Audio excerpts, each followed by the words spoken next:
Good afternoon, everyone.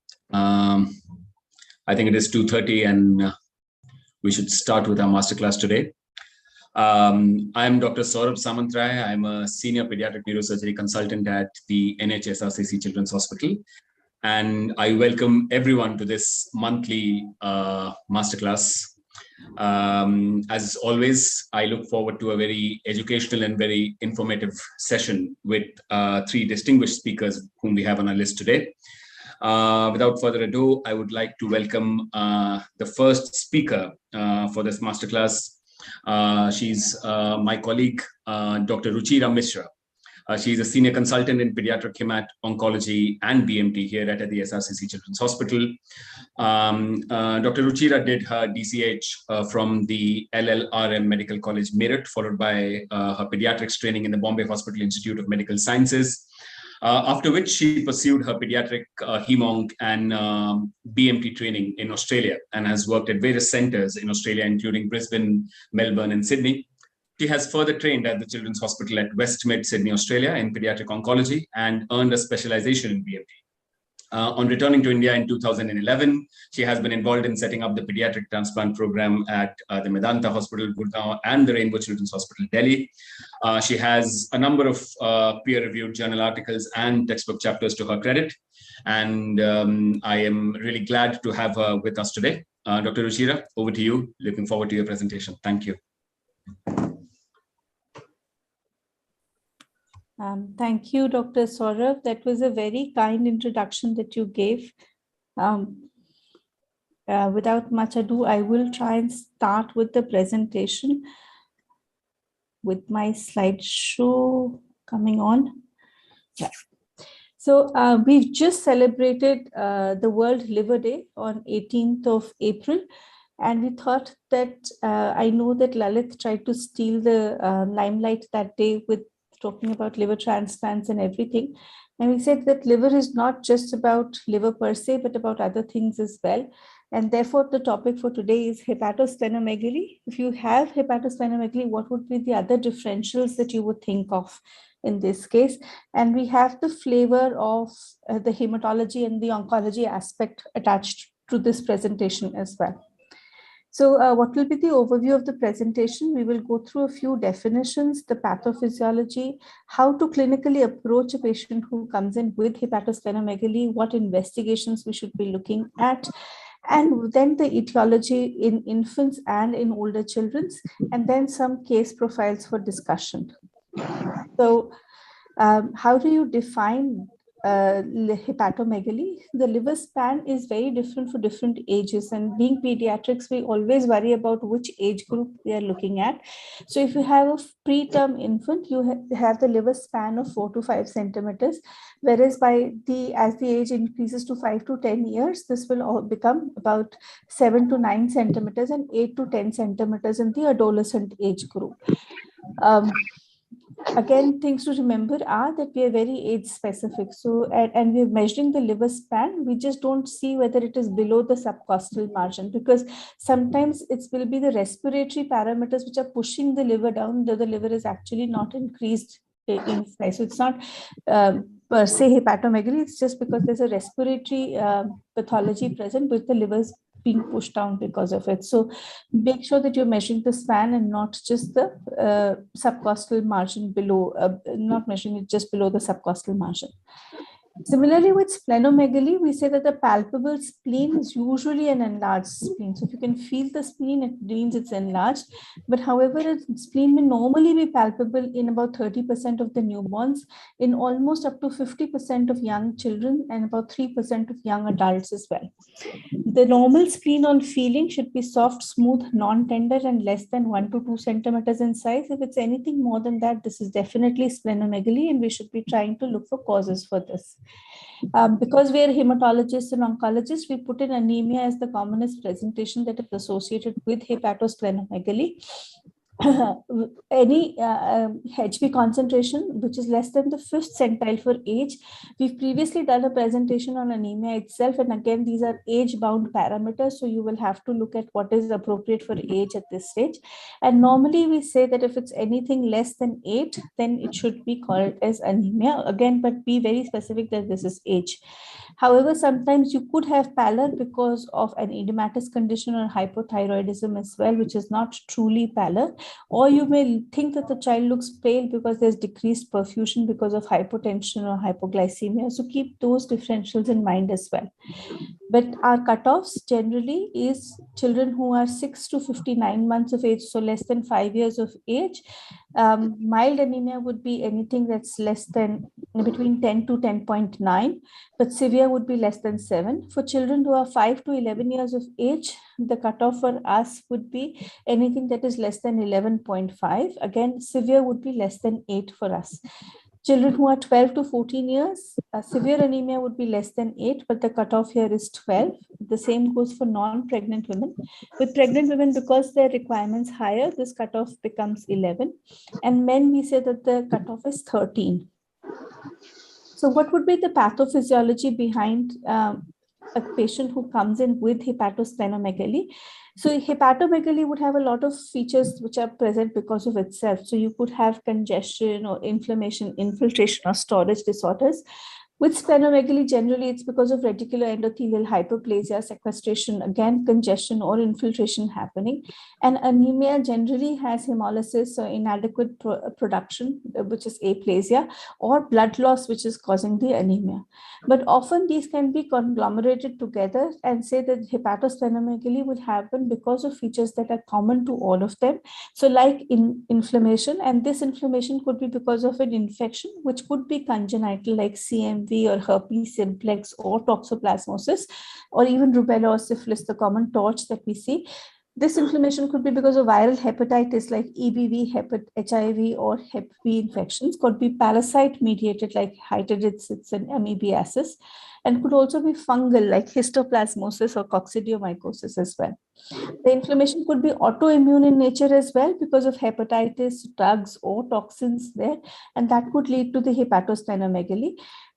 Or it also could be because of any other drugs per se. Reticular endothelial hyperplasia, which we see more commonly in hematology-oncology, is either because of septicemia, it could be because of malignancy, it could be because of lymphomas, leukemias, or other malignancies like neuroblastomas, or even a granular response like tuberculosis as well. Venous congestion is often the cause for hepatosplenomegaly, and you must make sure that you're not dealing with cardiac failure. So pericardial effusions, congestive cardiac failure, constrictive pericarditis, these would be cases where you would have venous congestion because of cardiac causes, but it also could be because of liver as well. So you have congestion like a Budd-Chiari syndrome or IVC valves, which are resulting in this congestion of the liver, resulting in hepatosplenomegaly.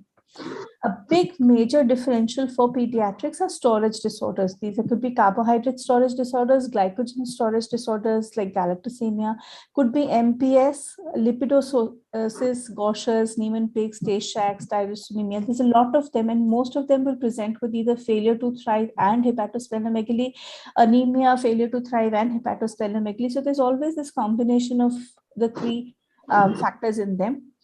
Sometimes you get space-occupying lesions which result in the hepatosplenomegaly, and these could be just abscesses, benign lesions, or could be malignant like primary or secondary neoplasm, so metastasis happening to the liver or even the spleen. Uncommon causes like fat infiltration, malnutrition, or even hyperalimentation can result in hepatosplenomegaly. Moriarty syndrome, sometimes drugs like TB drugs can result in the same, and Ray's syndrome may be another uncommon factor for the hepatosplenomegaly. And last but not the least, features like metabolic disorders like cystic fibrosis may also be one of the causes where we get hepatosplenomegaly. So there's a whole variety of causes, and we need to watch and see what's the reason behind them that is leading to this. The clinical approach really needs to be step by step. Initially, you feel that this is so many causes. How will we find out what is the exact pathology behind our patient? But if we go step by step, I'm sure that success will not be far behind for each of us. So how do we get clues? The clues come from history. very important. In pediatrics, everyone stresses on a good history taking, which is the key to getting close to your diagnosis. So it starts by measuring the acuity of symptoms. Was it in days, was it in weeks, was it in months, or was it in years? And then you can form your differentials based on that. You also look at when it started. So most of the hemoglobinopathies and hemolytic anemias will start around 4 to 6 months of age, when the change in the HB patterns, the fetal hemoglobin changing to the adult hemoglobin happens. You also look at symptoms like fever, which indicate that there could be a systemic illness or an infection happening, or something like an HLH that is brewing over there. Look at abdominal findings. If you can hear a hepatic bruit, you know that you're dealing with a vascular malformation. Associated symptoms like vomiting and diarrhea, which indicate that there may be some kind of a storage disorder happening, or a fulminant hepatic failure or Wolman syndrome kind of things happening. Failure to thrive with developmental delay, any distinctive odors that you find around the patient, also associated neurological deterioration, skin findings, eye findings like cataracts or Kesha-Felcher rings or chorioretinitis, or cherry red spots. They're all indicators that you may be getting a clue towards which way to go. And last but not the least, dysmorphic features. The moment the patient presents to you and you think that something's wrong with this patient, you start looking and thinking about syndromes associated with it. Most of the common causes, we get clues from jaundice, whether that's recurrent, intermittent, or started within the neonatal period itself, whether there's a history of previous transfusions, which indicates either a hemolytic anemia or a storage disorder, any infections suggestive because you have a history of travel to endemic diseases, history of bleeding, history of drug intakes, which suggests G6PD deficiency, or even family history becomes very important for pediatrics, because you know you could be dealing with an hereditary spherocytosis or a storage disorder or osteopetrosis if you have a positive family history in these patients. And it's not just hematological. If you have a positive family history, you could also be looking at diseases like Wilson's disease and stuff, other chronic illnesses which run within families as well. Once you have a good history, you then look at physical findings, and they also give you a lot of clues. So jaundice, petechiae, purpura, rashes, whether you have frontal bossing, whether you can see a cherry red spot or corneal clouding, and if you have deafness associated or optic atrophy or KF rings, all guide towards specific disorders, as you can find in this presentation. And even with a history of stroke, developmental delay, or even arthritis, musculoskeletal features will give you some clue as to which way your diagnosis is going to be headed. And then you can plan on the appropriate investigations that you would like to do for these patients. So what kind of investigations would you now have? You already have got your history, you've got a good set of examination, and so you can plan your investigations in a systematic manner and do the right kind of tests. Being a hematologist, the first thing that I think of is a CBC, because a CBC gives me a lot of information about what I'm dealing with. What is the kind of anemia? If it is a microcytic anemia, I'm thinking of hemolytic disorders like thalassemia or sickle cell anemia.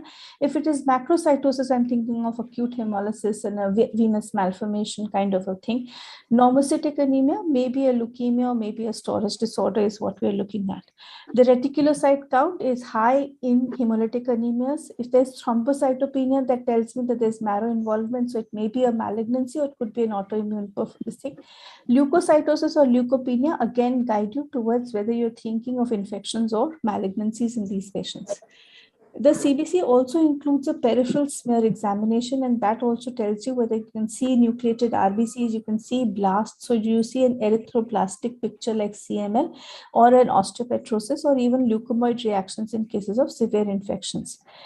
Once you've got that picture, you can then decide whether you want to do a bone marrow aspirate and biopsy, and then you have your differentials that this is what you're looking at if you're asking for a bone marrow aspirate and biopsy. Or other investigations that you might want to do would be to do a coagulation workup to rule out sepsis or HLH or an AML M5 or an APML in most cases. If you're looking at unconjugated jaundice, then you're thinking about hemolytic anemia. So you're looking at your total and indirect bilirubin. If it is direct bilirubin, you're thinking about biliary atresia on the other hand. Hyperuricemia, hyperphosphatemia, hypo or hypercalcemia all point towards malignant disorders, especially leukemias. An elevated LDH in most cases just tells you that there's an active cell turnover happening. And this could happen with hemolytic anemias. It could also happen with malignancies as well. And the reason why we do the uric acid is because this guides us in cases of ALL, whether this child is going to land up with tumor lysis or not. And that becomes a good marker for us. Tumor markers becomes important when you have hepatosplenomegaly, because a lot of the liver tumors will be secreting some hormones and some tumor markers, which are a very good guide both for diagnosis as well as for follow-up. So getting your alpha fetoprotein, your beta HCG, getting a urine VMA, dopamine, and an HVA all help you to pick up which kind of malignancy you may be dealing with. Hepatoblastomas in children are generally AFP secreting tumors. So you have a high AFP, you know that this is because this is a hepatoblastoma. That's the reason for the hepatosplenomegaly as well. We've recently had a case where it was actually a neuroblastoma, which is a suprarenal mass that is setting, but because it was abutting the liver so closely that it was actually presenting as hepatomegaly. And when the ultrasound actually put this up as a differential for a hepatoblastoma. It's when the dotatate PET was done that we could define that this was a neuroblastoma, not a hepatoblastoma, because the AFP was negative and the urine catecholamines for this patient were positive. You could ask for a chest X-ray if you're thinking in terms of leukemia, but more importantly, you would be asking for abdominal imaging for most of our patients. And this would be an ultrasound abdomen or an MRI abdomen, depending on what your clinical suspicion is. When you're asking for the MRI abdomen, you want to make sure that you're not missing any of the lymphadenopathy. You're making sure that there are no focal deposits in the liver, because that could be LCH. And if there is any big liver mass that is present, because that could tell you whether this is a hepatoblastoma, metastases from other malignancies going there, or even vascular malformations that could present. So this is a radiological picture thanks to Dr. Hiren Shah, where you can see this big mass that is present in the liver. This is a hepatoblastoma, had a very high alpha fetoprotein, and we could actually start chemotherapy just based on that alpha fetoprotein and see the mass starts shrinking within days in front of our eyes as a response to chemotherapy. This is a vascular malformation that you can see over here. You can see where that little hand points there. Presented as hepatosplenomegaly. And then when we did the dye studies on this, we found that this was actually a vascular malformation of the liver, and this was treated by sclerosing therapy as well. What's the etiology behind it? Now you have a fair idea what you've done, and the etiology you can then divide in terms of either infections in infants or in children. So in infants, the commonest reason why you have hepatosplenomegaly would be infections. That should be on top of your list. So this could be intrauterine infections. This could be disseminated infections like tuberculosis or histoplasmosis, but could also be congenital malaria coming up as well. Hemolytic hemolysis and extramedullary hematopoiesis will present a little later, not in neonates, but in infancy itself. So generally around 6 months of age is when we start seeing our children with thalassemia starting to come in with pallor hepatosplenomegaly as well. And even when you have congenital dyserythropoietic anemia, this generally tends to present after 6 months of age. And then our infiltrative disorders like osteopetrosis, our LCH, and storage disorders, which will also present with hepatosplenomegaly in infancy itself. Whereas in children, yes, infections still rule the roost, but the infections are different in these cases. Hemolysis is still a big factor, but we're also now thinking of autoimmune hemolytic anemia or CDAs in our patients. Infiltrative disorders like leukemia or JMML also start coming in, and immune disorders like juvenile idiopathic arthritis, SLE, may also start presenting with hepatosplenomegaly. And liver diseases and congestive disorders are also somewhere on the list for our childhood hepatosplenomegaly etiologies, but not in our infancy causes as well. So now that we have a fair idea of the theory, let's see if we can put that to test with our practical cases. There is a small mnemonic that might help you with these with this, and the mnemonic goes as hepatospleno. So H for hematological disorders, EB for EBV for rubella infections, P for portal hypertension, amyloidosis, toxoplasmosis, sarcoidosis, different causes of anemia, especially pernicious anemia, leishmaniasis, Niemann-Pick's or other storage disorders like Hurler's or Gaucher's, and acromegaly is another cause of the There are a few cases that I would like to present. If you can have your answers, please feel free to unmute yourself and answer. Otherwise, I'll just give a small pause and then carry on forward in interest of time. This is a 2-year-old boy who presented to us with a history of fever off and on since the last 1 month. For the last 10 days, the mother noticed that the abdomen was much larger than before. And now the child was also becoming lethargic and just kind of wanted to stay in bed. For the last 2 days, and this is the reason why they actually presented to the hospital, was that this child was now bleeding from the mouth. There was no history of jaundice, there was no history of skin rash, there was no history of failure to thrive. When you looked at the child, he had massive hepatosplenomegaly. You can see the size of the liver, which is about 7 centimeters from the subcostal margin with a span of about 13 centimeters. And the spleen was reaching right up to the left iliac fossa. So our differentials, because the child had bleeding and had fever, were either that this is infection, like an HLH-like parameters, HLH-like presentation, or this was a malignancy. We did a bone marrow and this proved to be an AML patient with us. Unfortunately, we lost this child during induction therapy itself. This is a second child, a 3-year-old child, very well, but the mother noticed a swelling on the right side of the abdomen since 2 weeks. It was hard, but could be felt away from the ribs.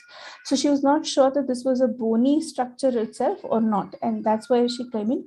There was no history of fever, no history of blood in stools, no history of urine or irritability or jaundice present in this patient.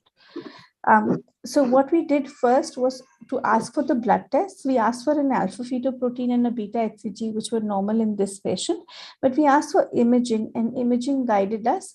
This turned out to be a benign tumor called IMFT, and malignant but non-malignant condition. And this was treated with chemotherapy-like drugs, but responded very well to treatment with us. So third case, this is a 1.5-month-old male child, presents with progressive pallor. Birth weight was 2.5 kgs. There's no history of neonatal jaundice, but history of fever in the mother just a few weeks before in the last week of pregnancy, a few weeks before delivery. On examination, the child was very pale. So remember, this is an infant. The spleen was 4 centimeters. The liver span was 8 centimeters. TLC was borderline 11,000, platelets were normal, HB was 4.5. So obviously anemic in this patient, and HbF was 25%. But anything for less than 6 months, don't rely on the HbF, because this could still just be the maternal HbF in the child's body. So the HbF needs to be repeated. But we asked for a peripheral smear. Do you have the diagnosis on this? You can see that classical ring-shaped structure. This was congenital malaria that was present. Our next patient, again 1.5 months old, female child this time, but progressive pallor, born at around 35 weeks of gestation. There's a history of neonatal jaundice present, which started from day 2 of life. The mother's blood group was B negative, but the baby's blood group was B positive. Child was pallor, had a liver that was 9 centimeters and a spleen that was 3 centimeters in size. You could see that the reticulocyte count is high. You can see that the TLC was there. There was anemia present, but the platelets were normal. The smear was moderate anisopoikilocytosis. So what we thought was that this was definitely some kind of hemolysis happening.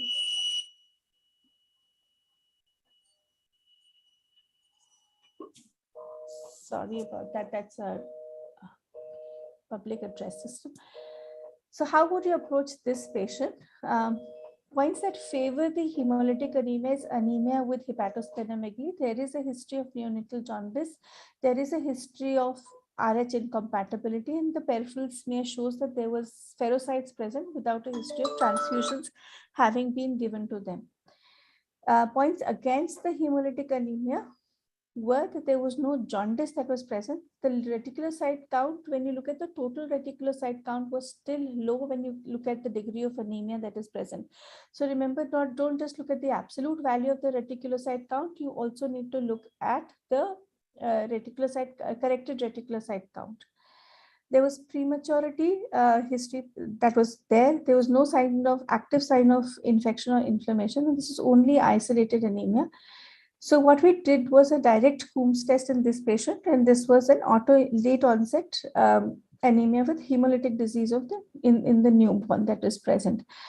Generally, just either you give symptomatic treatment or give some steroids for these patients, and these patients will do well. The next case is a 7-month-old boy with progressive pallor and lethargy for 2 months, exclusively breastfed till date, a slight prominence of the forehead with severe pallor, icterus, liver 4 centimeters below the costal margin, a span of 10 centimeters, and spleen was 4 centimeters below the costal margin. Had anemia, had a high white cell count, and also had platelets that were normal. But what we could see was a lot of nucleated RBCs there in the peripheral smear. The RDW in this patient was 17, and the MCV and the MCHC all pointed towards microcytic hypochromic anemia. This is what the peripheral smear looked like, and you can see that those are the nucleated RBCs that you see, and these cells are the hypochromic microcytic picture that you will find in these patients. We then asked for an HP electrophoresis, and at 7 months of age, if you find a very high peak of HbF, this points towards thalassemia major in this patient, and that's what this patient had. Next I present is a 3.5-month-old male child who presented to ER with fever and rapid breathing. We had a history of a consanguineous marriage. The child was febrile, was tachypneic, severely pale, had bilateral Krebs and Wieses, liver was 11, spleen was 8, had anemia, had a high TLC, had what we call is a leukoerythroblastic picture, that there was a lot of premature white cells that we could see, like the promyelocytes and the metamyelocytes in the picture. And we had a lot of nucleated RBCs present as well, and this child had thrombocytopenia. So all this indicates that there was some kind of an infiltrative pathology that is happening within the bone marrow. We got a chest X-ray done because of those chest signs that the child had, but that gave away the diagnosis for us. I'm sure Shruti would be able to give the spot diagnosis for this patient. This was a case of osteopetrosis that we had come across. 8-year-old female child presents with high-grade fever for 2 weeks, previously well, but now has a soft spleen that is palpable and a liver that is 11 centimeters entire, but has a very strong gallop rhythm present. HB was 7.9, high TLC, platelets normal, chest showed cardiomegaly, blood culture showed Staph aureus. So this was mainly a case that was because of infective endocarditis, and the echo helped to prove our diagnosis of infective endocarditis, where we found the vegetations on the mitral valve. Our next child was noted to have splenomegaly by the pediatrician. He had a history of a neonatal jaundice, which needed an exchange transfusion in the neonatal period, non-consanguineous marriage, but had hepatosplenomegaly and pallor present, though the pallor was not very severe. Liver function tests were normal, but when we asked for a liver Doppler, we found that this was portal vein thrombosis, so a congestive feature because of which the child was getting the hepatosplenomegaly that was present. This was a child who presented, it's an older child now, 5 years old, yellowish discoloration of the eyes for 10 days, a history of a similar illness 1 year back, which settled spontaneously in about 2 weeks' time, which means that this was a waxing waning kind of a picture, not preceded by fever, no altered sensorium, no history of transfusions, but a history of neurological illness in the elder brother at around 8 years of age, and then this brother succumbed. So they don't know the reason why he died, but there was a mortality in the family with a similar history present. Had pallor, had icterus, had a firm liver with the left lobe, which is more enlarged than the right lobe, and the spleen was 3 centimeters, no free fluid. What would be your differential for this? On examination, we found that the HP was 8.5, TLC was 4,600, platelets were low, PS had occasional spherocytes. The bilirubin was high with more of a conjugated picture, and the liver enzymes were also slightly off. An ultrasound endoscopy was done, which showed that there were grade 3 varices that were present, and the serum ceruloplasmin was done in this case because of that history of a neurological event and then death in the sibling. And this showed that this child had Wilson's disease, and other features were corroborating for this. So a 24-hour urinary copper excretion and a slit lamp examination proved that this was Wilson's that we were dealing with. Some of our kids present with these really dramatic pictures. So this child presented with fever and pallor for 1 month, and then these multiple bleeds, but this time he had bled around the eye. So he had this huge black raccoon eye kind of a picture that he had come with. It's a conjunctival hemorrhage. And there were lots of bruises that were present on the skin, conjunctiva, melena, with hematomesis present. There was obvious hepatosplenomegaly present. But the peripheral smear gave us the diagnosis. The peripheral smear had this very characteristic large cells, which if a hematologist is present will be very glad to tell you that these are blasts that you can see. With a myeloblasts, so this is an AML, and this picture, these are rods that you can see on the smear, this tells you that this is an acute promyelocytic leukemia that is present. Now, the reason I've put this here is this is just an awareness thing. AMLs generally are high-risk leukemias for us. They don't do very well with us, but acute promyelocytic leukemias have a very dramatic presentation, but they are very responsive to therapy, and they're one of the best AMLs that you could ever have because they get treated very quickly and they get cured very quickly. So if you can control the bleeding episodes and start treatment on time, then the child has a very good chance of being cured completely. So I'm going to end my presentation with just this small algorithm that you can see over here, which goes on how the child presents. So if you have an acute presentation versus your chronic history, you will have your differentials straight away in that case. And with that acute presentation, is the main presentation that of fever? Is it bleeding or is it anemia that the child is presenting with? You can then decide what are you looking at. Are you looking at infections? Are you looking at malignancies? Are you thinking immune disorders versus infections and infiltrations versus autoimmune disorders or malaria-like infections?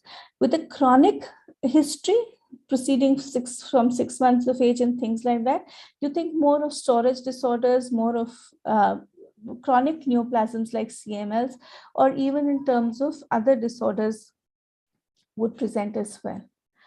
So I will end the presentation here. If there are any questions, I'll be very happy to take them.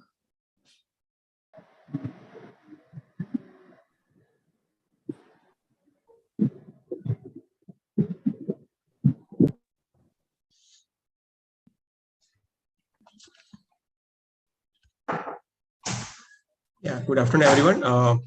Anybody has questions for Dr. Ruchira, madam? So while we're waiting for the questions, let me acknowledge Dr. Hiren and Dr. Sonal Garg. The radiology images have been provided by them, and they're a big support to us in terms of all solid tumor imaging because that they're an indispensable part of our team. And I have to also acknowledge the lab, that's Dr. Shefali and Dr. Bhuvneshwari Khandalkar, where we keep kind of pushing them. Please look at the PS and guide us. Please look at the PS and guide us as to what should we be looking at next.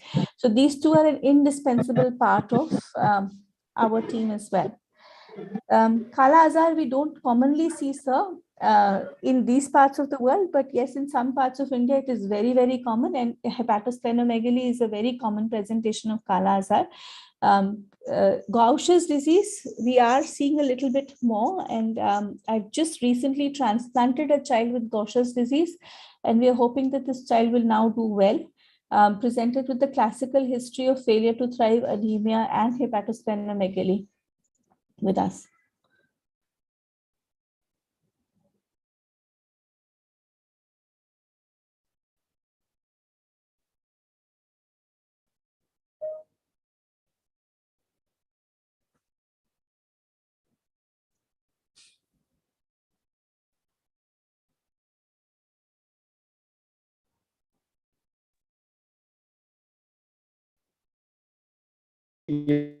So there are no questions. Another speaker. Ending, you want to add anything about the bone marrow transplant that we are having in our hospital? Like you want to say any words for that? Yeah, so we've been running the bone marrow transplant program at our center since the last about 2.5 years, and we've finished about 85 transplants till date. I'm very happy to say that we're doing a lot of challenging work when we see a lot of disorders which are not commonly seen. So like I mentioned that we just transplanted a Gaucher's. We've also transplanted an MPS 6 very recently, and the child is doing well so far.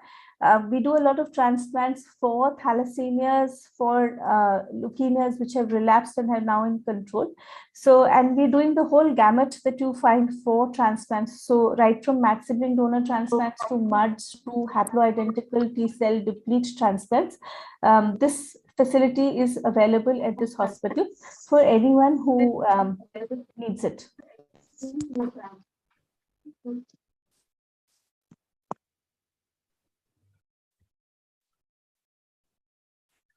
Yeah. Okay, so we got some comment from Dr. Sohn. Ma'am, which rings are you mentioning? The ones that you saw on the peripheral smear? Those are the trophozoites of malaria. No, I'm hearing some ting, ting, ting every 10 seconds. Oh, these. Not those rings. I'm actually hearing rings. Y'all are not hearing them. No, we all. There's a bell ringing every 10 seconds. Yeah, it is coming. When somebody is entering, I think it is. Oh, okay. You can mute that. Yeah. So, so thank you, Dr. Ruchira, for the excellent session. And we can see the comments. Go ahead to the our second speaker, that is Dr. Suthi Bajaj. So, Dr. Shruti, clinical genetics at NHHRCC, and she is also doing her practice in many hospitals. Done university accredited fellowship in clinical genetics from the KEM Hospital, Mumbai. Faculty in the Department of Pediatrics and Genetic Clinic at the same institution. She also had acquired from Kasturba Medical College, Manipal University, and she is academic freak. Have one a new publication every 15 days to month in our group, and this kind of achievements and inspires us. And publishing new things that she appreciates, and she also has written very in the textbooks of the pediatrics. So by that, she is also for the Down syndrome, which is known as PEHL. So I would like to invite us for the difficult topic. Thank you, Dr. Hiren, for that very kind introduction. And thank you, SRCC, for this lovely platform. It's always a joy to interact with everyone. Today's topic that I wish to share with all of you all is something that's close to my heart, and it's about to deal with rare diseases. Often we, of course, encounter diagnostic delays for these individuals who suffer with rare diseases, and often what we see is that there are lots of misconceptions that surround these rare disorders.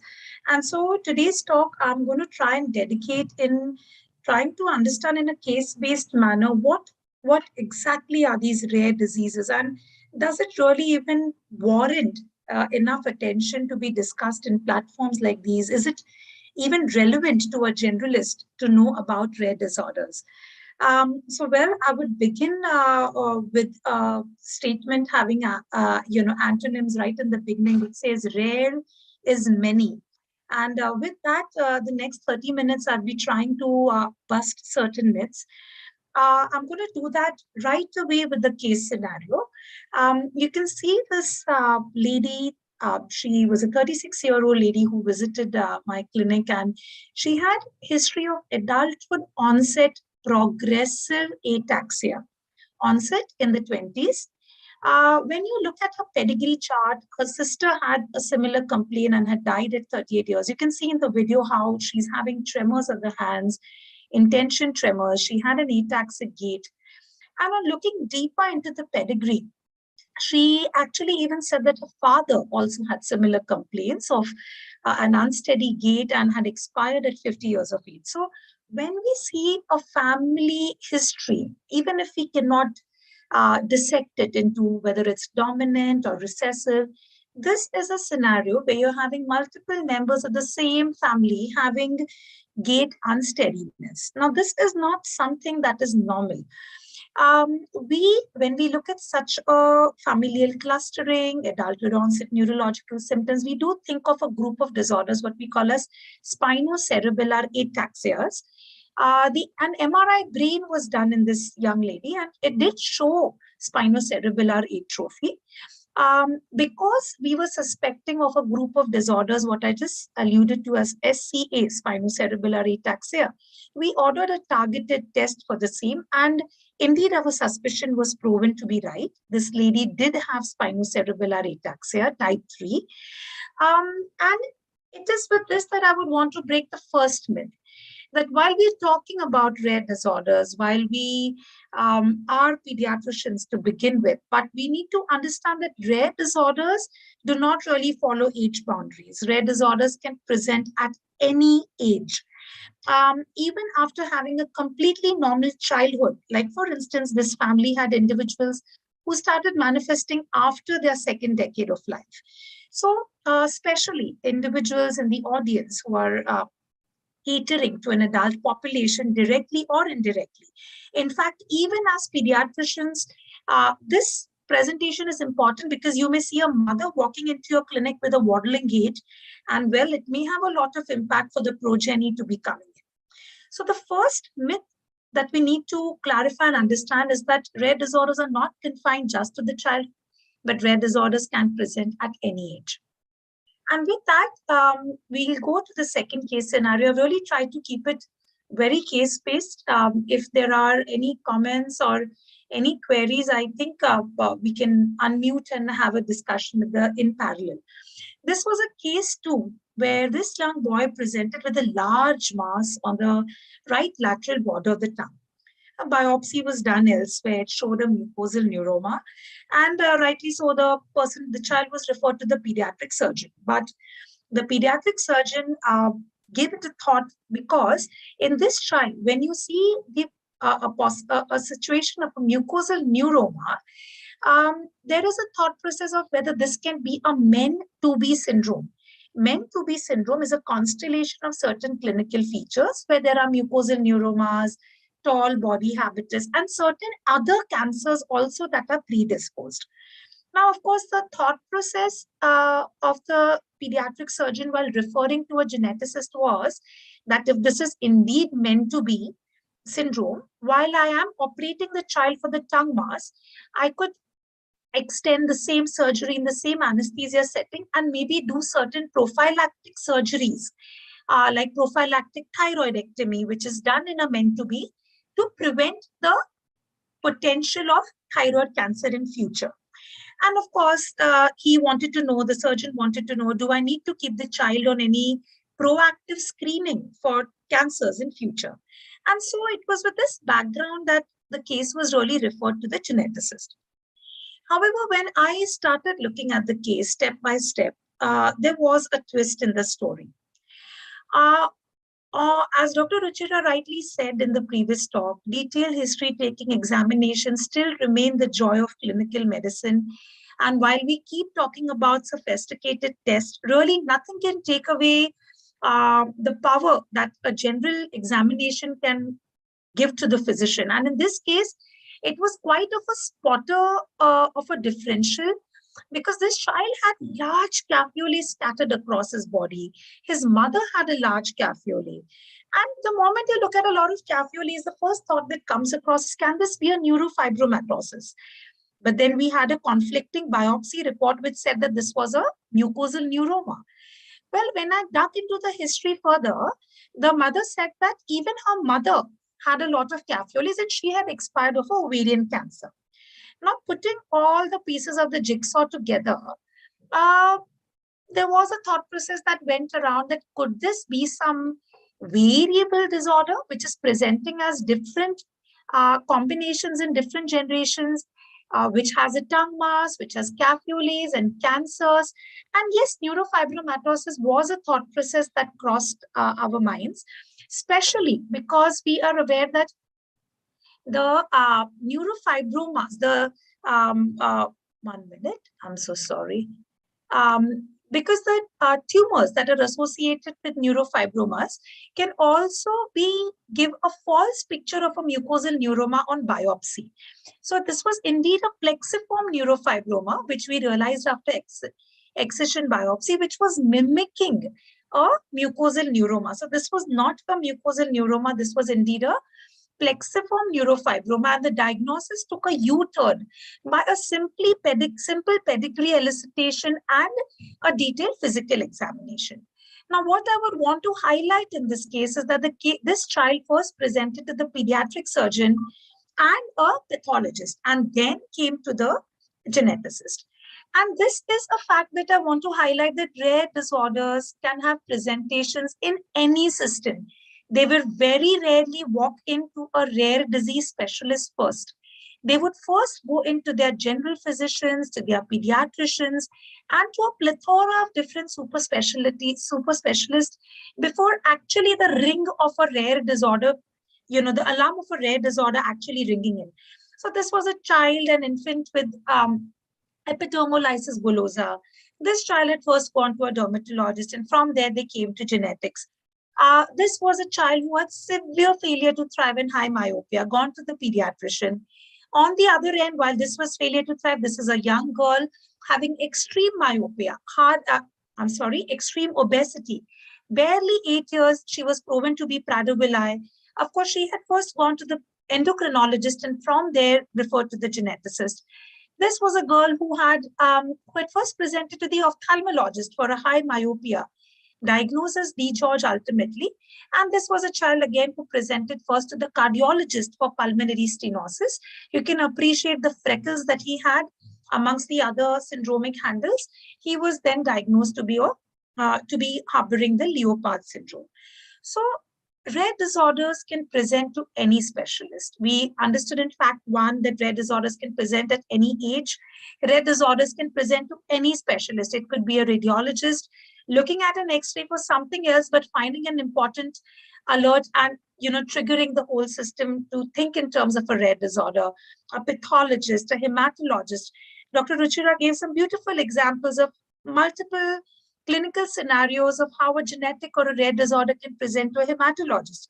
So we need to remember that we need to keep our senses open to pick these disorders up in time. This is a third case. He had presented to us with disproportionate short stature, bony deformities, joint laxity, and extremely rachitic looking joints.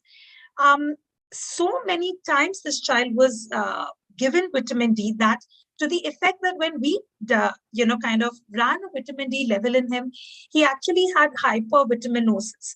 Clearly, this was a misdiagnosis. This wasn't vitamin deficient rickets. And on looking closely at the X-rays, it was a telltale. I'm sure Dr. Hiren would be jumping with the diagnosis over here. This is what we call a Splatty Spondyli, flat vertebrae with central lipping, very characteristically seen in a group of mucopolysaccharidosis called as MPS 4. Again, very, very often misdiagnosed as rickets. A urine gag test was done, which proved our suspicion to be right. After a series of complex genetics, we did prove that this was a case of mucopolysaccharidosis type 4. Well, while the story speaks of misdiagnosis, it also speaks of the often unfortunate scenario of a recurrence of the same disease in the family because of a delayed diagnosis. When this child visited me, he visited me with a sibling who was similarly affected. Thanks to the delayed diagnosis, his family wasn't aware that this is an autosomal recessive condition with a 25% risk of recurrence. The fact that MPS type 4 is actually treatable with enzyme replacement therapy, although that's expensive, often inaccessible, is another story, really makes the scenario even more disheartening, that for a treatable disorder, potentially treatable disorder, we are having misdiagnosis and a recurrence of the disease. So what I want to highlight over here is the delay that often these individuals with rare disorders go through. I had a good fortune of being the primary author for this paper of 119 cases of lysosomal storage disorders. What we did was we plotted the time profile of these 119 cases. We saw what was the average time when these individuals had the onset of the symptoms, when was the first symptom suspected, when was the diagnosis made. You can see the delay, that from onset to suspicion, a median delay of 6 months, from onset to presentation, a delay of a year.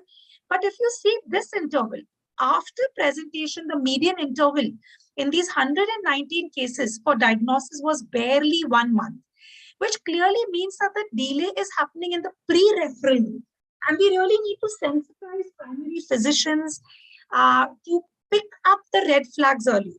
These figures, let me tell you, can really be very kind to us. Although the median figure over here is 12 months, the largest delay that we had in our case series was that of 17 years. 17 years to arrive at a confirmed diagnosis. And that brings us to fact sheet 3. We need to realize that 70% of the rare disorders present in childhood. Rare disorders can mimic common disorders. So the way we saw MPS type 4 could mimic rickets. A lot of storage disorders could mimic other common hematological conditions, as Dr. Ruchira just alluded to. We can have a lot of dystonic disorders, lot of IEMs, inborn errors of metabolism, which could mimic cerebral palsy. And you put this equation together, mimicking disorders and poor sensitization, it's not difficult to understand why there is a delayed diagnosis. In fact, as per a study in USA, a patient with rare disorder undergoes a long journey of nearly 7 years on an average to just arrive at a confirmed diagnosis. And even at the end of it, nearly 40% of them are misdiagnosed. During this long diagnostic odyssey, they, on an average, meet 8 different physicians, 4 of them being super specialists. And if you can imagine, this is the scenario in the United States. I think we really need to buck up. And if such a similar study was to be conducted in India, I'm sure the figures would be even more dismal. Delayed diagnosis when treatment is available can be a bigger disappointment. And not to forget that delayed diagnosis also potentially increases the burden of the disorders that we have, because it potentially does not alert the family about the recurrence risk in the next child. This is going to be my last case for the day. This was an 8-year-old male child who presented with developmental delay, intellectual disability, autism, and ADHD. And this couple was planning another child. And it's often in such a scenario that families and physicians start looking for a geneticist. Well, better late than never, although I would be very heartened if we can start suspecting these group of disorders way before the next baby is planned or already conceived. In this case, symptoms of intellectual disability were noted at 6 months. He was suspected to have a genetic disorder at 8 months, but was referred to a geneticist at 8 years.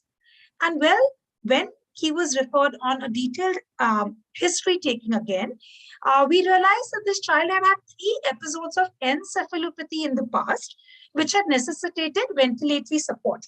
So such a clinical scenario where you see a fluctuating picture on the background of a delayed development, punctuated by episodes of encephalopathy, lab parameters showing elevated ammonia, high anion gap acidosis, urine ketosis. These are red flags for us to suspect inborn errors of metabolism. These are group of disorders which occur due to deficient enzymes in the body, where essentially there's a block in the metabolic pathway causing an upstream accumulation of toxic metabolic products. And rightly so, our suspicion was right, was proven correct. And this was a case of intermittent maple syrup urine disease.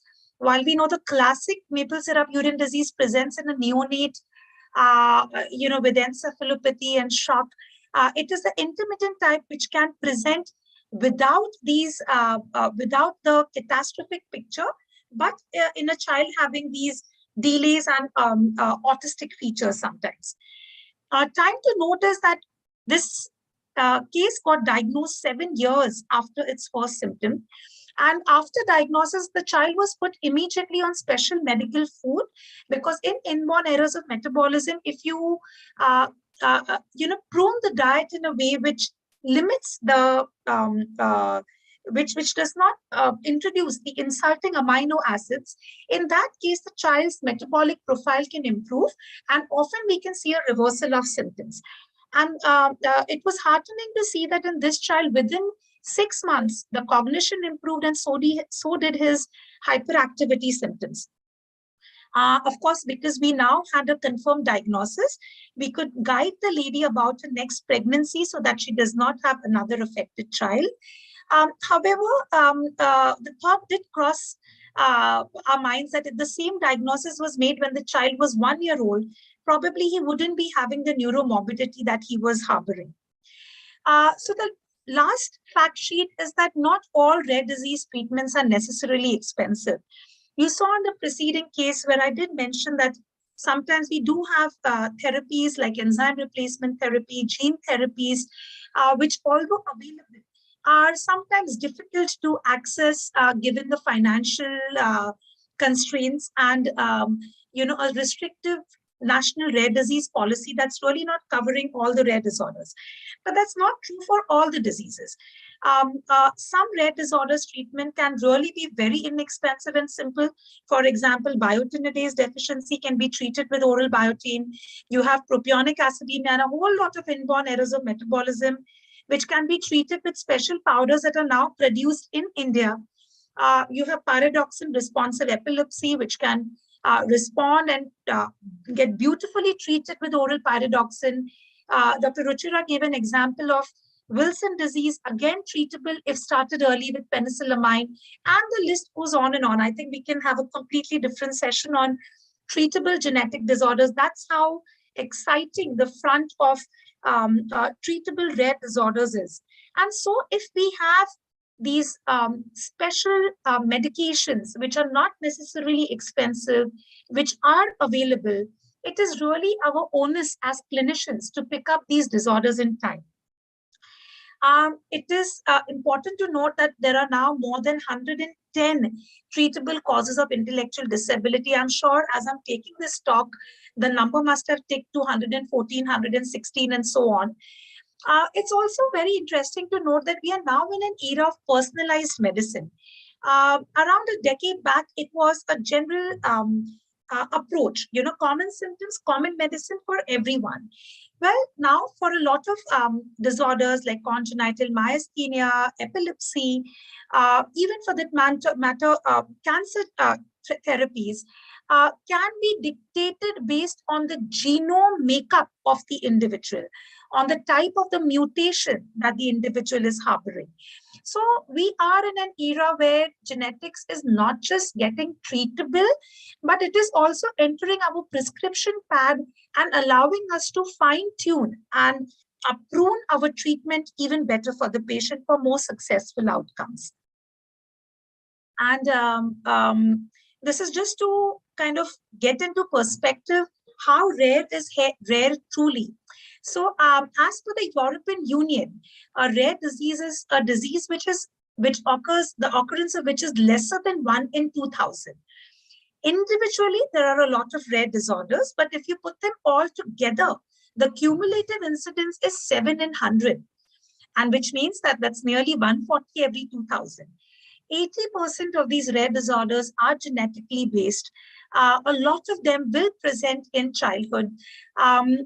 India is no exception. In fact, we harbor 1/4 of the global burden of rare disorders. 50% of these babies will in fact die at, either at birth or within a year of birth. The absolute number of individuals suffering with rare disorders in India alone is nearly 10 crores.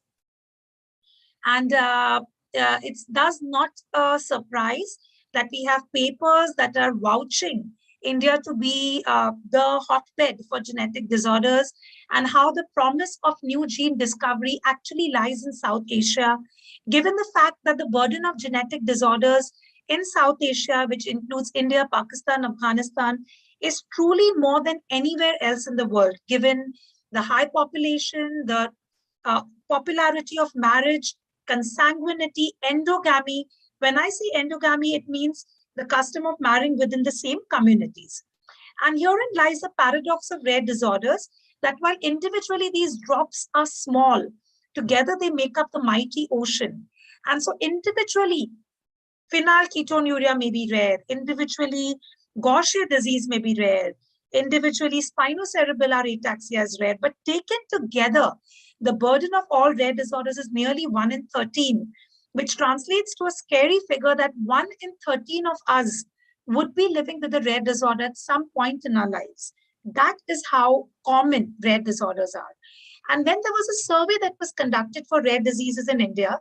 It actually reflected that 1/3 of the medical fraternity had very rudimentary information about rare disorders. 3/4 responded to have never catered to a patient with rare disease. And so it's, and thus, the importance of having sessions like these on platforms like these to sensitize the physicians to pick up and suspect rare disorders in time. There are reasons why one could not be picking up these diseases in time. And really these reasons could be multifold, right from patient-related reasons like late suspicion by the caregiver, or not consulting in time despite having been told by the doctor, having a resource crunch given that 3/4 of the Indians have out-of-pocket expenses for healthcare. It could also be because of the physicians, that they are getting misguided by the mimicking symptoms or not suspecting rare disorders in time. Lack of awareness is causing a misdiagnosis. Even when a suspicion is made, often not ordering the right test can cause a lot of damage in terms of wasting precious time and funds. And of course, it's always a political commitment in the background is always desirable. Although we do have a national rare disease policy that's more encouraging than the previous one, it does allow one-time treatment under the policy. So bone marrow transplant, the way Dr. Ruchira said, does get covered in Tier 1, but not all rare disorders get treated by bone marrow transplant, or not all of them have a one-time treatment. So we need more inclusive rare disease policies by the government, because often it is a perceived futility of timely diagnosis in the absence of a curative treatment that can dishearten families and physicians to really be proactive towards making these diagnoses early. The total burden of all the rare disease patients globally, if they were put together, is nearly 330 million. And if all these individuals were to live in one country, this would actually be the third most populous country in the world. So you can imagine the global burden of rare disorders put together is equivalent to the third largest country in the world. And we do not need statistics to tell that if the third largest country in the world is happy, the world will be a happier place to live in. These families need an early diagnosis. Often an early diagnosis can mitigate their complications, can give them a better quality of life. Rare is many, rare is strong, rare is proud. We celebrated Rare Disease Day. In fact, February is celebrated as Rare Disease Day every year. And this year too, it was celebrated on the last day of February. And this is where I would want to challenge the age-old adage where we were taught as interns, and this has been going on back since the late 90s, that when you hear hoofs, think of horses and not zebras, implying to the physician that when you look at a symptom, think of the common scenario first. Don't go to look at the rare disorders. But, well, rare disorders do exist. So when you hear hoofs, think of horses, but look for stripes too, because sometimes when you hear hoofbeats, it's a zebra and not a horse. And the better term for rare disorders would in fact be Fremidis, what we call as frequently misdiagnosed diseases. I think rare diseases is a misnomer because we have proven without doubt that rare is many. And it's time that we start showing up our care and support and sensitization towards these group of disorders. I would be very happy to take any questions regarding the same. And thank you so much, everyone, for your patient listening. Hello, madam. My question is myself, Dr. Shamkuvar. Yes, sir. Good One of the patient is sickle cell disease with hypopituitarism can lead to the hypogonadism. I think Dr. Ruchira would want to take that question. Okay. Yeah. Because whenever the patient with a sickle cell anemia with the hypopituitarism can lead to the hypogonadism. Yes, if there is hypopituitarism, there can be hypogonadism. But Dr. Ruchira, are you still in the audience? Would you want to take on this question? Yes. So yes, sir, it can lead to that. It depends on when the hypopituitarism actually set in, and that will determine about the hypogonadism in this patient. Especially, madam, if you are a 16-year-old child is there, if you give the suppose testosterone, the height is not going to be the increase because the testosterone is going to be completely, the height is going to be decreased completely. Fusion is going to be there. Yeah, so you need to, before you start doing all that, you need to make sure that the bone age is appropriate and only then. Okay. Yeah. So, do you think that madam, this is the genetic disorders? In so a sickle cell, yes, disorder. sickle cell anemia is a genetic disorder. Hypogonadism? No, so sickle cell anemia per se is a genetic disorder. Okay. Yeah, but not all sickles will have hypogonadism. All okay. That is the only thing. Whoever the one child is, I'm working in Sai Baba super specialty. However, the one of the patient is there, sickle cell anemia with hypogonadism. Okay, madam. Thank you. Thank you so much. Okay.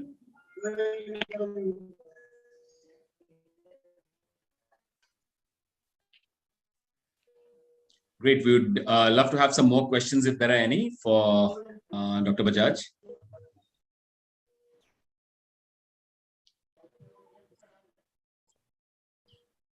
Great. I don't think there are any more questions, but anyways, Shruti, thank you so much. It was a very interesting talk. Thanks, Saurav. Thank you. Thank you. And I think we should possibly. Sorry to interrupt. Can I ask Dr. Shruti one question? Definitely. Yes, Dr. Dr. Shruti, I have one question. Like, is there any website or something where we can, like, whatever information we are having, like imaging finding or clinical features or something, like we can conglomerate and we can have some sort of differential or those kind of thing? Are those kind of facilities available? So yeah, there are a lot of web-based sources. So there is Phenomizer, there is OMIM database. Again, these are not like a one space for all. Like with all AI-based tools, there needs to be a good amount of human input that's curating it well and taking the output well. But yes, there are these various apps and resources. If you want to just feed in keywords and take out things, there is Phenomizer and OMIM. Again, there are apps like Face2Gene, which actually looks at facial features to predict syndromes. But honestly, other than OMIM for getting a fair share of the clinical features in one place, I'm not a big fan of any of these. They can help to narrow down differentials in certain scenarios, rarely arrive at a primary diagnosis all alone. But these 2-3 things you can definitely try, Dr. Hiren. Phenomizer, OMIM, and Face2Gene. Okay. Thank you. Dr. Moranjan, Dr. Kurkure here. Do you have Dr. Bajaj here? Moranjan madam is my teacher. Yeah. Dr. Bajaj. I'm very glad by her address too. Yeah. Please tell me, madam. Yes. What I was asking is, do you have a registry and what is the basic definition of a rare disease? Because that is very important. What would you consider as a rare disease? Like rare disease, and we have a category of rare cancer also. Yes. So what is this rare? So, ma'am, in rare diseases, rare cancers are not included. Rare toxins and toxicology cases are not included. It is any disorder that occurs as per, there are different definitions by European Union, USA, as well as the Indian government. It's all relative because as we understand, ma'am, globally, we have still not got a grasp of the actual figures. The most popularly followed definition is a disorder that occurs with an incidence of lesser than 1 in 2,000. Is termed as a rare disorder, excluding rare cancers and rare toxicology cases. These are clearly excluded out. In terms of registry, yes, there is a rare disease registry which is being developed. I am not involved in it though.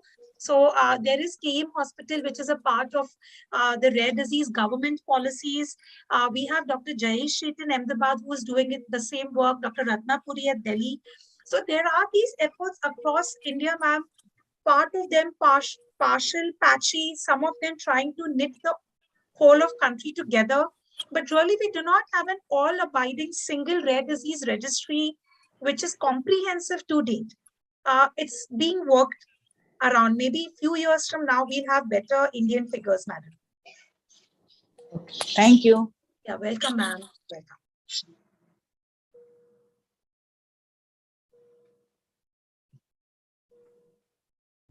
I guess if we do not have any more questions for Dr. Bajaj, then we'll possibly move on to the next speaker. Thank you so much. Thanks. Thank you so much. Thanks, Shruti. Thank you.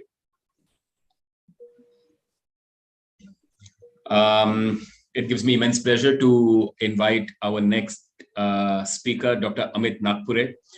He's Associate Consultant Pediatric General and Laparoscopic Surgery with the NHSRCC Hospital. He's been practicing pediatric surgery for 10 years now. His expertise includes neonatal and pediatric surgery, pediatric urology, and other general pediatric surgical work, including endoscopy. He's a recipient of many awards and has numerous publications to his credit. So, Dr. Nagpure, over to you. Yeah, just a minute. I'll start sharing my screen. Yes, please do. Thank you.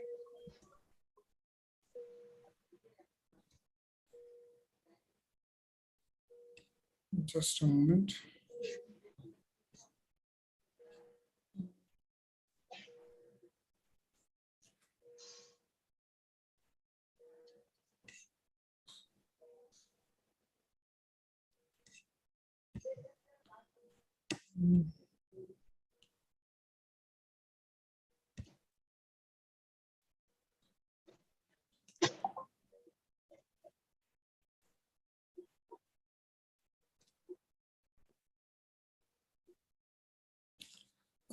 I guess I have. Hello. Yes, Dr. Amit, you're saying something. Yeah, I will have to log in again. Just a moment. I'll just do that. Sure.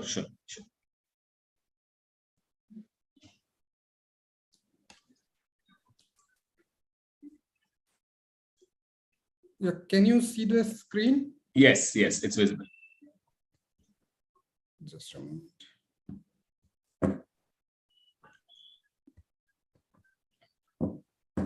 So I'll start my presentation. Am I audible and the screen visible? Yes, please go ahead. Yeah, you are. Yes. So today I'll be discussing about the most commonly encountered conditions in the pediatric age group, which is inguinoscrotal conditions. So if we have to talk about the inguinoscrotal conditions, so the most common would be hernia. The second commonest would be hydrocele, followed by undescended testes, varicocele, and testicular torsion. So last two being rarer in presentation for the pediatric age group. Testicular torsion, yes, but varicocele would be a rarer presentation. So just a basic brief anatomy of the inguinal region. So what we are dealing with is the inguinal canal, which is around 4 to 6 centimeters long oblique passage, which lies above the inguinal ligament, and it perforates from the deep to the superficial layers of the muscles. So as you can see in the picture, The green, what I said, there is the inguinal canal, which starts at the deep inguinal ring and ends at the superficial ring. And the contents in male are spermatic cord and ilioinguinal nerve, and in females are round ligament, ilioinguinal nerve, and the genital branch of genitofemoral nerve. Coming to hernia, so it is an abnormal protrusion of intra-abdominal contents into the inguinoscrotal region. So by definition, there are two types of hernias, direct and indirect. In pediatric age group, we see only the indirect type or the congenital type. And that hernia is a result of patent processus vaginalis post-testicular descent at birth, which should ideally be obliterated once the testis descends down to the scrotum. The patent processus vaginalis should obliterate. So coming to the epidemiology, the incidence of inguinal hernia is around 1 to 5% in pediatric population. They are more common in males. The incarceration or the complication which is encountered is found to be equal in both the genders, and hernias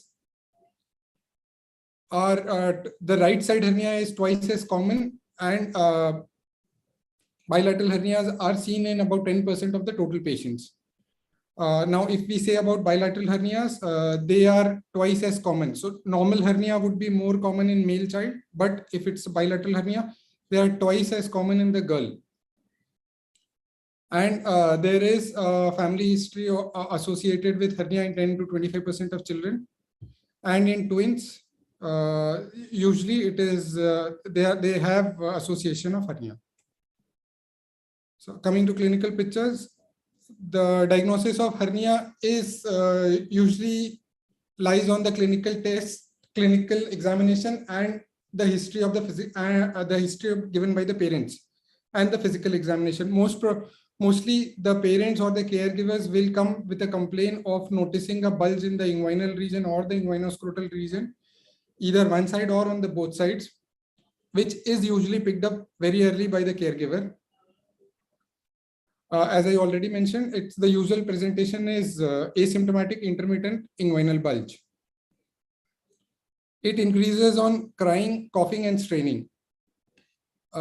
If at all it is associated with vomiting, excessive crying, and failure to feed or reduce feed, it suggests complication, and the red flag or the alarm should be raised and immediate action has to be taken.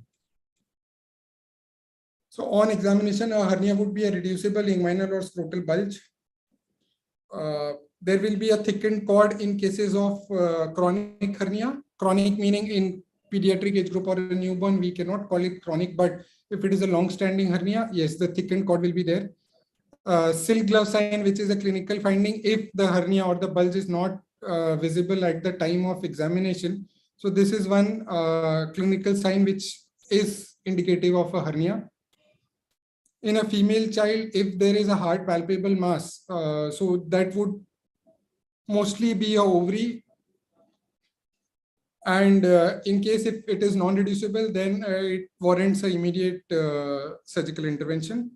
And the contents of the hernia could be omentum, bowel, ovaries, and sometimes communicating hydrocele.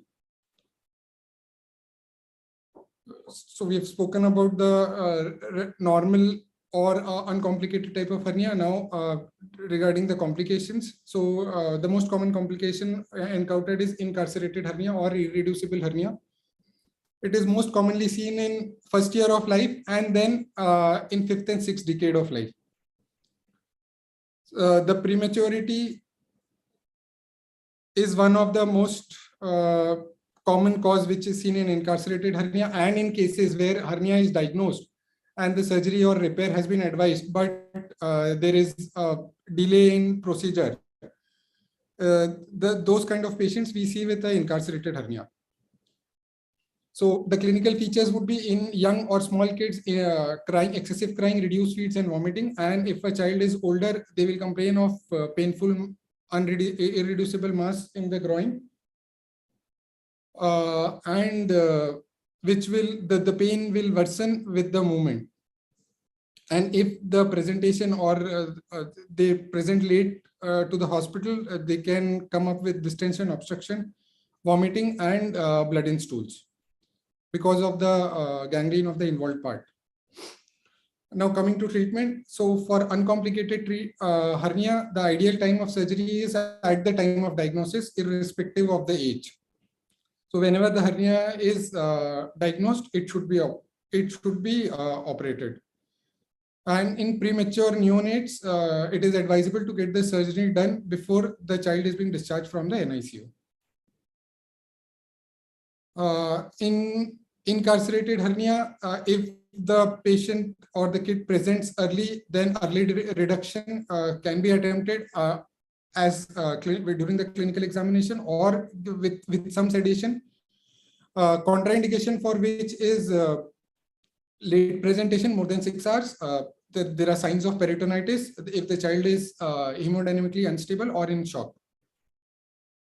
So in that cases, the reduction should not be attempted. And the strangulated hernia is the child already has a sign of peritonitis and it merits emergency surgery. Now talking about the repair, so by and large, hernia is done as a daycare procedure. The commonly done is open repair and laparoscopic repair, depending on the preference of the patient and the availability at the surgical center. Laparoscopic repair as such is of advantage in cases of bilateral inguinal hernia when there is suspicious of it could be a bilateral inguinal hernia, in cases of recurrent inguinal hernia, and in female child. So laparoscopy has an edge over the open, because in open you will have to explore both the sides. And in laparoscopy, if one side is clinically evident and if it is on the other side, it could be managed at the same setting. And the last line which I've repair post 24 to 48 hours. So this is for the incarcerated hernia when you have successfully reduced the hernia. Ideally, we do not send the patient home. We keep the patient in hospital for observation. Then post 24 to 48 hours, the patient is electively taken off for surgery. The reason being you will face less edema, there will be better anatomy and better anatomical repair. Now coming to the second most common topic, which is hydrocele. So it is defined as the presence of fluid in the scrotum or in the inguinal canal, and it is commonly seen in infancy. The pictures down, you can see the second one is hydrocele. So the testes, the cord structures, there will be fluid filled. There is a common type which is called communicating hydrocele. Then the third one is an encysted hydrocele. And the fourth one is complete inguinal hernia. As I said, it is obliterated. It is patent processus vaginalis. So yeah, as you can see, it is open and communicating with the peritoneal cavity. So in case of hydrocele, on examination, it would be a fluid-filled mass which would be smooth, usually cystic and non-tender. The mass fluctuates. If it is a communicating type, it would reduce in size during night time and when the child is at rest, and it increases in size during the activities. If it is a smooth sausage like mass which is tense, it could be an encysted hydrocele or hydrocele of cord. So there is one point, it is difficult to distinguish between the encysted hydrocele and incarcerated hernia, particularly in an irritable baby. So in that case, again, if the history is not acute, then it goes in favor of hydrocele. If it is immediately noted or the irritable baby, then it goes in favor of incarcerated hernia. The indication for repair. So in a communicating hydrocele, ideally it is suggested that we should wait till 1.5 years or 2 years of age. Around 50 to 60% of the hydrocele resolves on its own, or else it needs to be operated, and the surgery performed is herniatomy. And in cases of encysted hydrocele, it usually does not resolve. So whenever there is an encysted hydrocele, it can be operated irrespective of the age. Now coming to another topic, which is undescended testes. So by definition, it is defined as arrest of descent of testes, or arrest of the descent of testes in the normal line of descent. So as you can see in the picture, when the child is in womb, antenatally when in fetus, the testis lies somewhere at the supraumbilical region. With time, it descends down, and ideally at birth, it should descend down to scrotum or immediately after birth. So there are various positions which are seen in cases of undescended testes, coming from up to down or craniocaudal. So the intra-abdominal, it accounts for around 15 to 20% of undescended testes, then which is also called as, or also known as, impalpable testes. The other type is palpable testes. So it could be at the internal ring, it could be at the canaliculi, it could be at the external ring. So this is at the inguinal canal. Then it could be at the superficial inguinal pouch. So this is the normal line of descent. If the testis diverts from its normal line of descent, it is known as ectopic testes. So it can lie in the femoral region. And there are various other locations, and the reason for the ectopic descent is not known. So 4% of boys are born with one or both testes incompletely descended.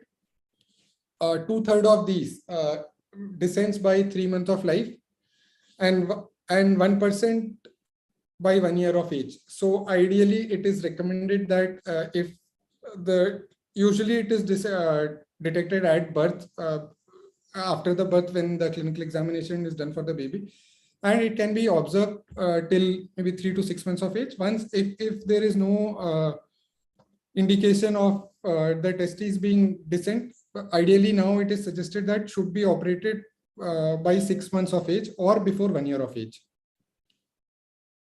10% of undescended patients with undescended testes have a family history.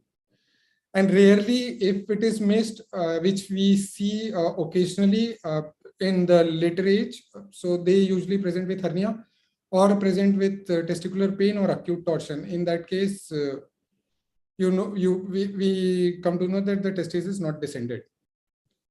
What are the consequences of non-descent of testes? So the most common and the most worrisome is infertility, then malignancy.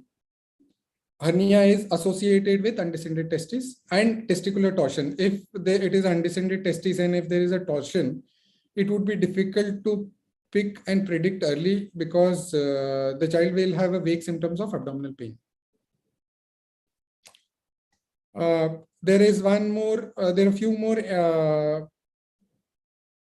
terminologies used. So the most commonly used is retractile testes. So in retractile testes, it is ideally a descended testes, but with a cremasteric reflex, whereas in stimulation to skin of scrotum or thigh causes testes to ascend and to temporarily disappear in the inguinal canal. In this, in the retractile testes, the scrotum will appear normal, meaning it will have a pouch-like appearance, and it will have rugae. As in undescended testes, usually that hemiscrotum or the scrotum would be underdeveloped. In cases of retractile testes will reappear in some time, and if examined, it can be milked down to the bottom of the scrotum. Usually retractile testes does not require any treatment, but it should be fixed if the retractile nature persists beyond 10 years of age. There is one more terminology known as ascending testes. So in that, the parents or clinicians would have noted down in the record that the testis was palpated, but at that time or at that moment, it is not palpable. So that is called as ascending testes. The reason for this being the testicular vessel length, it does not increase as with the age, and it retracts the testis back. Ideally seen in 3 to 5 years of age. And there is one terminology called vanishing testes. So in this, the testis would be palpable or would be inguinal testis, and then it just vanishes. So that would be the torsion of the testis and disappearance. So in that, the patient would have had a vague pain, and ultimately the testis disappears or atrophies. So management for undescended testes is orchiopexy. So it should be performed before 12 months of age. Ideal time is after 6 months, before 12 months. The procedure is open orchiopexy in cases of palpable testes. If the testis is in inguinal canal or down, it should be open orchiopexy. If it is not palpable, then the gold standard procedure is laparoscopic orchidopexy, which could be single stage or two staged. So in single stage orchiopexy, laparoscopic orchiopexy done and the testis brought down to the scrotum in one stage. Just in case if the testis is too small, which is called nubbin, then ideally the orchidectomy should be done with consent, because leaving it inside can lead to catastrophe, because in malignancy it will be then late detection. And if the length of the vessel is small, then it is done in two stages. First stage immediately, and second stage ideally after 6 months of the first stage. Now coming to varicocele, this is less commonly seen condition, but usually seen in boys from 15 years to 18 years of age. So this is because of the dilated pampiniform plexus of the spermatic vein and cord veins. The field would be bag of worms. It is present in 2 to 4% of all males. This number seems to be more, but it is actually present and noted only when the severity is more. If it is grade 4, then only it is noticed. It exaggerates or increases at the time of puberty. And if it is seen in pediatric age group, less than 10 years or more than 50 years, then we have to suspect other pathology, mainly malignancies. So etiology is incompetence of wall. The secondary is pelvic or abdominal mass. As I said, if it is seen in a small child, then a renal tumor should be kept in mind, because that leads to obliteration of the venous flow, and mainly it is on the left side. So abdominal examination is important, and in cases of retroperitoneal fibrosis. The clinical feature is swelling, fullness. The clinical feature is swelling and fullness of the involved side of the hemiscrotum. The patient will present with dull aching pain, and sometimes it is picked up during assessment for infertility. The assessment is by clinical examination and by Doppler. So management for the same is surgical, which is open surgical inguinal approach, is high ligation of vein, or laparoscopy, in which again the veins are clipped and ligated intra-abdominally.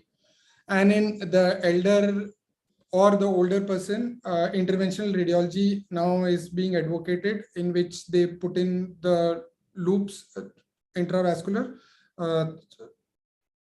loops, and thrombosis of those vessels are done just to reduce the bulk of the varicocele. Now, for pediatric age group, one of the most important topic, and this is one of the surgical condition which is actually an emergency, which should be picked up immediately and to be managed as soon as possible. So it is testicular torsion. In this, the testis twist in such a way that the blood supply is compromised. If it is not managed promptly, there is high probability of the testicular loss. So there are various types and various factors for the causes, causing the torsion. So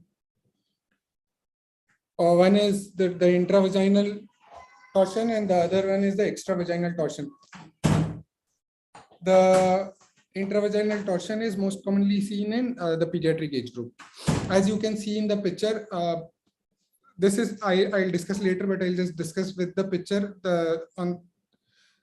The lie of the testis is usually oblique, but in cases of torsion, it is lying horizontally. So that is one of the clinical signs of picking up a torsion.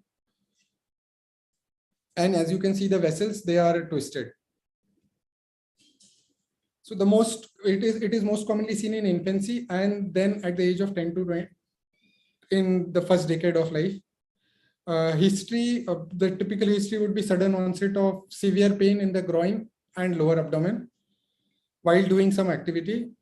It is almost always associated with nausea and vomiting. On examination, as I said, the involved testes will be higher in position and with the horizontal lie. It would be extremely painful on palpation, but there will be a symptomatic relief if the testicular elevation, the involved testis, if it is slightly elevated, the child would feel comfortable. The differential diagnosis of the same would be epididymoarchitis, torsion of the appendage of testis or testicular appendage, and strangulated inguinal hernia. So the management of the same is the most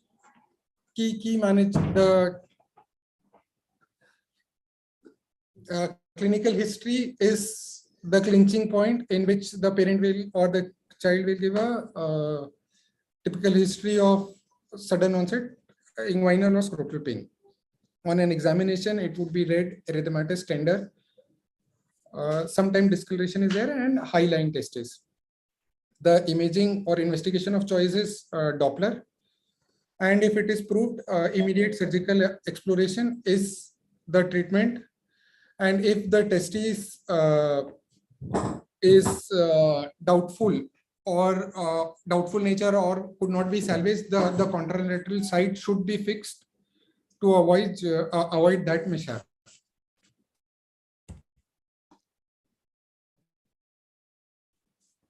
Thank you. If there are any questions, I would like to take.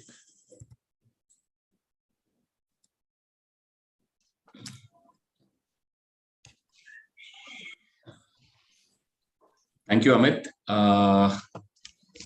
We would love to take any questions for Dr. Nagpure.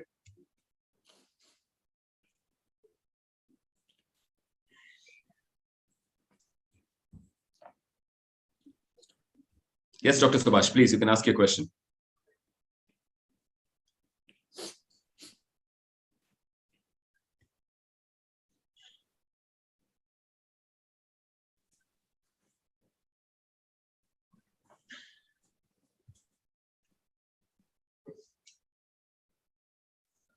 Can someone unmute Dr. Shyam Kuwar? I think he wants to ask a question.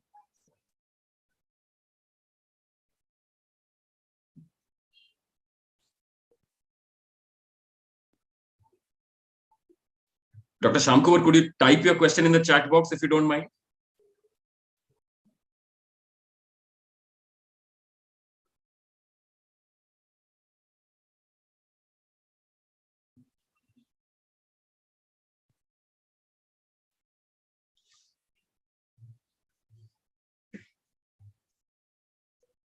Can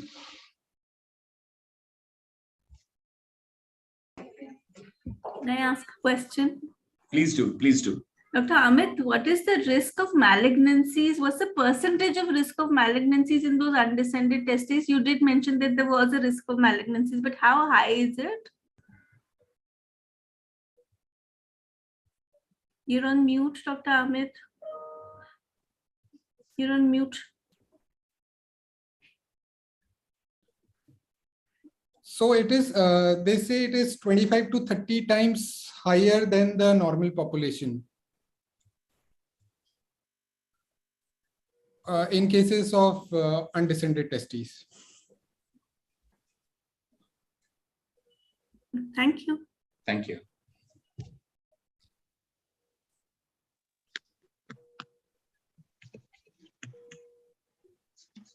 I think we are struggling to get the question from Dr. Shyam Kuwar. Anyone else who has any questions?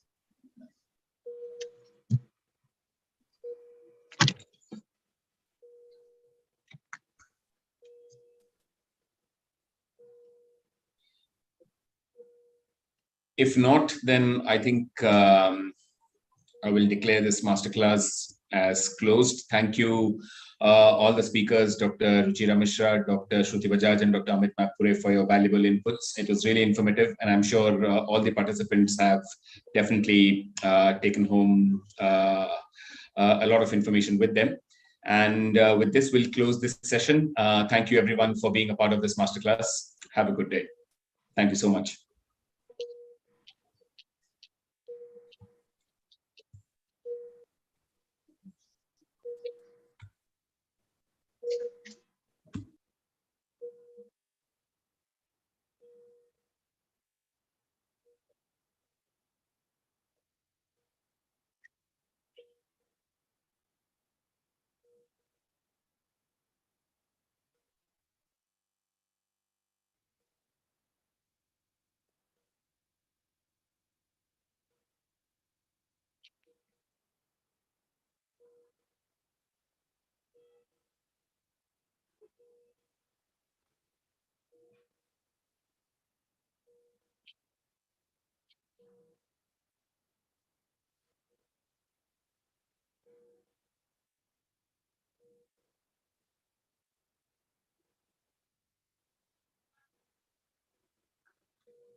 Now,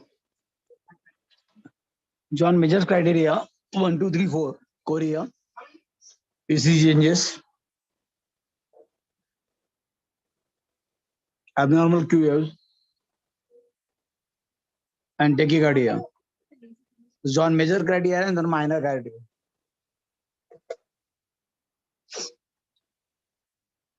Okay.